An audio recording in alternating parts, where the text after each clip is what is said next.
Самовила од Шар планина, легенда за момчето кој ја виде најубавата. Во едно мало село под Шар планина, живееше млад овчар по име Петре. Имаше само 20 години, но веќе го знаеа како најдобриот чувар на овци во целиот крај. Петре не се плашеше од волци, ниту од темни ноќи. Единственото што го плашеше беше тишината, зашто знаеше дека во тишината понекогаш се крие нешто многу поопасно. Една топла летна ноќ, месечината беше полна и сребрена. Петре не можеше да заспие. Овците беа мирни, но нешто во воздухот беше поинакво. Тогаш слушна, далечено, нежено смеење. Смеење кое не беше човечко. Беше како сребрени звона, како мелодија што ти влегува право во срцето. Мора да одам да видам, си рече тој и тргна кон планината. Колку повисоко се качуваше, толку мелодијата стануваше појасна. На едно големо зелено плато, осветлено од месечината, тој ја виде. Таму танцуваа самовили. Најубавата од нив беше во средината. Коса беше долга до самата земја, златна и сјајна како сончеви зраци. Белата облека леташе околу неа како магла. Крилијата беа направени од чиста месечинска светлина. Се викаше Луна.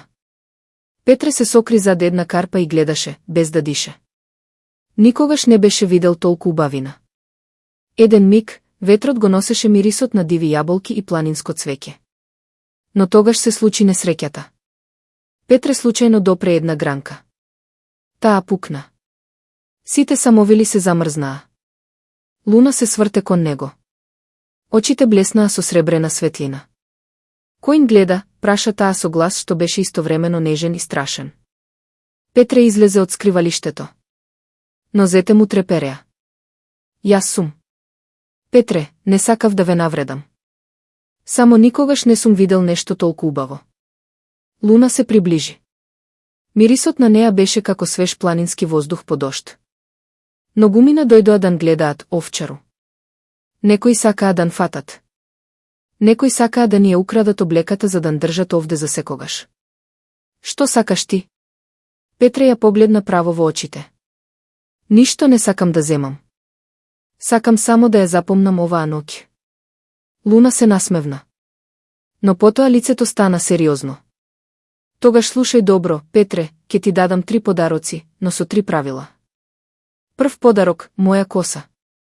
Ако некогаш се разболиш или некој близок ти се разболи, стави ја под перницата и болеста ќе си отиде.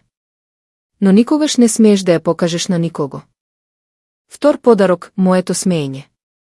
Кога ќе се чувствуваш најтажен, затвори ги очите и ќе го чуеш. Тој ќе ти ја врати радоста. Но никогаш не смееш да го раскажуваш на другите луѓе. Третиот подарок е најопасен. Моето име. Ако некогаш си во смртна опасност, повикај ме по име Луна и јас ќе дојдам. Но ако ме повикаш без вистинска потреба, ќе изгубиш душата.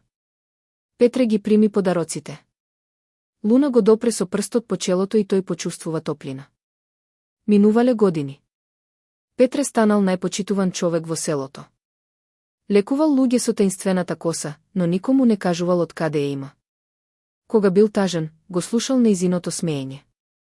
Никогаш не ја повикал. Една зима страшна лавина ја затрупала планината. Петре бил фатен под снегот заедно со неколку овци. Нозете му биле скршени, студот го гризал. Знаел дека ќе умре. Во последниот момент, со последни сили, прошепотал. Луна, помогни ми. Ветрот се разбранувал. Снегот почнал да се топи околу него. Луна се појавила како сјајна светлина. Го извадила од лавината, го исцелила и го однела дома. Кога се разбудил во неговата колиба, таа седела покрај него. 3 пати ти дадов подароци, рекла таа. Сега ти ќе ми дадеш нешто. Ти ме почитуваше. Не ме искористи. Петре ја погледнал и прашал. Може ли да те видам уште еднаш? Луна се насмевнала нежно. Секоја полна месечина, ако дојдеш на истото плато и молчиш, ќе ме видиш како танцувам. Но само ти. Никогаш не води никого. И така, до крајот на својот живот, Петре секоја полна месечина одел на планината.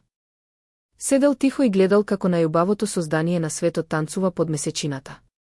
А луѓето во селото велат дека до ден денес, ако ноќе на Шар планина слушнеш нежно смеење и мелодија. Не оди да гледаш. Само затвори ги очите и слушај. Крај.